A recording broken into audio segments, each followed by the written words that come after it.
যার কলব সব সময় সিনেমার দিকে নয়, নাটকের দিকে নয়, গানের দিকে নয়, মসজিদের দিকে পড়ে থাকে।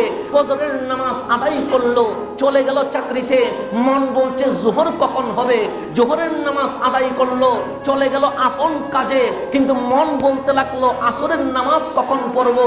আসর পড়লেন, চলে গেলেন আপন পরিবারে, সময় দিচ্ছেন নিজের কাজে, মন বলে উঠলো মাগরিব কখন পড়বো। আল্লাহর হাবিব বলেন কাল হাসরের ময়দানে তুমি হয়তোবা সূর্যের তাপে চিৎকার করতে থাকবা। যার অন্তর মসজিদের দিকে পড়ে আছে, রব্বুল আলামিন তাকে ডাক দিয়ে বলবে, ও আমার বান্দা, তুই দুনিয়াতে ছিলি, পরিবার সংসার করেছিলি, কিন্তু তোর মন সব সময় আমার ঘর মসজিদের দিকে ধাবিত ছিল। আজকে তোকে আমি লজ্জিত করব না, আমার আরশের নিচে এনে জাতিকে বুঝিয়ে দিলাম তুই আমি মাওলার কাছে একজন ভিআইপি মেহমান হয়ে গেছে।